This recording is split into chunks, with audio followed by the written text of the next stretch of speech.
ನೀವು ನೋಡ್ತಿದ್ದೀರಾ ಟಿವಿ 46 ಮಲೆನಾಡು ವಾರ್ತೆಗಳು. ನಾನು ಮೇಘನಾ ಲೋಕೇಶ್.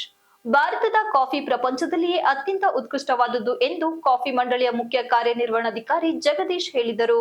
ಶನಿವಾರ ಪಟ್ಟಣದ ಒಕ್ಕಲಿಗರ ಸಮುದಾಯ ಭವನದಲ್ಲಿ 7 ಬೀನ್ ಟೀಮ್ ಕಾಫಿ, ಕಾಳುಮೆಣಸು, ಅಡಿಕೆ ಮತ್ತು ಏಲಕ್ಕಿ ಕಾಫಿ ಸಂಸ್ಕೃತಿ 2025ರ ಕಾರ್ಯಕ್ರಮದ ಸಂಸ್ಥೆಯ ಮೊದಲ ಬ್ಯಾಚ್ನ ಸಮಾರೋಪ ತರಗತಿಯಲ್ಲಿ ಮಾತನಾಡಿದ ಅವರು, ಭಾರತದ ಕಾಫಿ ಇಂದು ಪ್ರಪಂಚದಲ್ಲಿ ಅತ್ಯಂತ ಉತ್ತಮವಾದ ಕಾಫಿ ಎಂದು ಖ್ಯಾತಿಯನ್ನು ಪಡೆದಿದೆ. ಕಾಫಿ ಬೆಳೆಗಾರರು ಇಂದು ಅಸ್ಥಿರ ಕಾಫಿ ಬೆಲೆ, ಹವಾಮಾನ ಬದಲಾವಣೆ, ಸರಿಯಾದ ನಿರ್ವಹಣೆ ಮತ್ತು ತಾಂತ್ರಿಕ ಜ್ಞಾನದ ಕೊರತೆ, ಕಾರ್ಮಿಕರ ಕೊರತೆ, ಹೆಚ್ಚುತ್ತಿರುವ ಸಾಗುವಳಿ ವೆಚ್ಚ, ಮಾನವ ಪ್ರಾಣಿ ಸಂಘರ್ಷಗಳು ಮತ್ತು ಸರ್ಕಾರದ ನೀತಿಗಳ ಸಂಕೀರ್ಣತೆ ಸೇರಿದಂತೆ ಹಲವಾರು ಸವಾಲುಗಳನ್ನು ಎದುರಿಸುತ್ತಿದೆ ಎಂದರು. ಈಗ ಕೆಫೆಗಳಲ್ಲಿ ಹೋದ್ರೆ coffee shops have become A place for exchange of ideas, exchange of innovations. ಮತ್ತೆ ಎಷ್ಟೊಂದು ಜನ ಸ್ಟಾರ್ಟ್ಅಪ್ಸ್ ಅವರ ಕಂಪನಿ ಪೂರ್ತಿ ಕಾಫಿ ಶಾಪ್ ಅಲ್ಲೇ ನಡೆಸ್ತಾ ಇದೆ. So it has become A coffee has become A symbol of innovations and productivity. Next passion. ನಮ್ಮ doctor Pradeep ಅವರು ಮತ್ತು ಸುಬ್ರಹ್ಮಣ್ಯ ಕೂಡ ವಿಡಿಯೋದಲ್ಲಿ ಹೇಳ್ತಾ ಇದ್ದಾರೆ, ಇದು ಯಾರು ಕಾಫಿಗೆ ಬರ್ತಾರೆ people who are very passionate. ನಾನು ನೋಡಿದ್ದೀನಿ ತುಂಬಾ ಜನ ನಮ್ಮ ಆಫೀಸಲ್ಲಿ ಈ ಕಾಫಿ ಕೃಷಿ ಏನದು ಕಾಫಿ ಶಾಸ್ತ್ರ ಅಂತ ನಾವೊಂದು ಟ್ರೈನಿಂಗ್ ಕೊಡ್ತೀವಿ.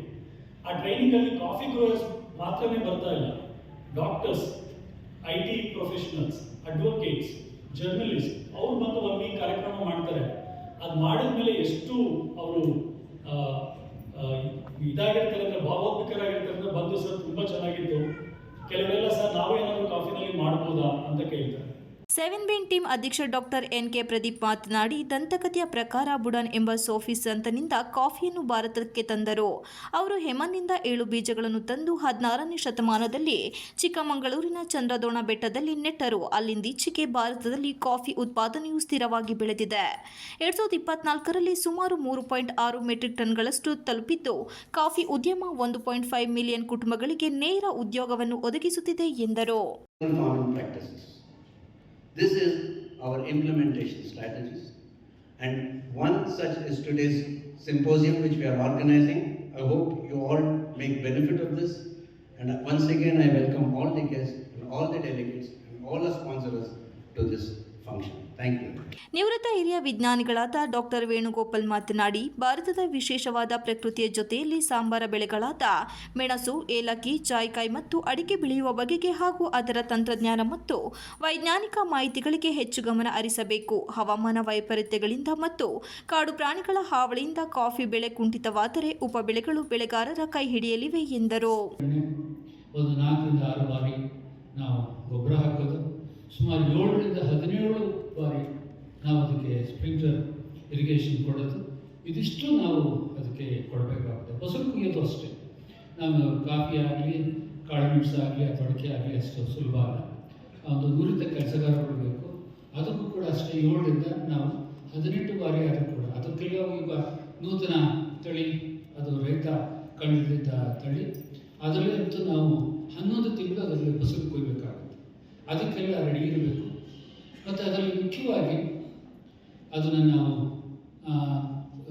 ಮಾರ್ಕೆಟಿಗೆ ತರೋದಕ್ಕೆ ಮುಂಚೆ ಅದರಲ್ಲಿ ಆಗಲೇ ಏನು ಬೇಕು ಸುವಾಸನೆ ಪ್ರತಿಯೊಂದು ರೆಡಿ ಇರುತ್ತೆ. ಆದರೆ ಹಸಿರುವನ್ನು ಕಳ್ಕಳದಲ್ಲಿ ರೀತಿಯಲ್ಲಿ ಅದನ್ನು ಕ್ಯೂರ್ ಮಾಡಿ ಅದನ್ನು ಮಾರ್ಕೆಟಿಗೆ ತಂದ್ರೇ ನಮಗೆ ಒಳ್ಳೆಯ ರೇಟ್ ಸಿಕ್ಕೋದು. ಅದೊಂದು ಬಹಳ ಮುಖ್ಯವಾಗಿ ಗಮನಿಸಬೇಕು. ಪ್ರಶ್ನೆಗಳಿದ್ದರೆ ಮಧ್ಯಾಹ್ನ ತಾವು ಅದನ್ನು ಕೇಳ್ಬೋದು. ಇನ್ನು ನಾನು ಅಡಿಕೆ ವಿಷಯಕ್ಕೆ ಬಂತಂದರೆ ಅದಂತೂ ಭಾಳಷ್ಟು ವಿಸ್ತಾರ ಆಗಿದೆ. ನಾವು ನೀವು ಇಷ್ಟಪಡ್ತಾ ಇದ್ರು ಕೂಡ ಎಲ್ಲ ಪ್ರತಿಯೊಂದು ಕಬ್ಬಿನ ತೋಟ, ಕಬ್ಬಿನ ಜಾಗ ಮತ್ತು ಭತ್ತ ಬೆಳೆಯ ಜಾಗ ಎಲ್ಲ ಈಗ ಅಡಿಕೆ ಆಗಿದೆ. ಬೋರ್ ಸಿಗ್ತಾ, ನೀರು ಸಿಗ್ತಾ ತಕ್ಷಣ ಅಡಿಕೆ ಹಾಕಿ ಒಂದು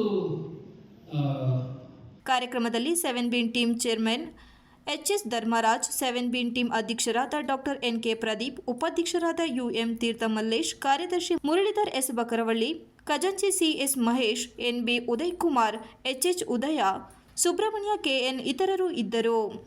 MB Umesh, TV 46 Malenadu news, Sakleshpur.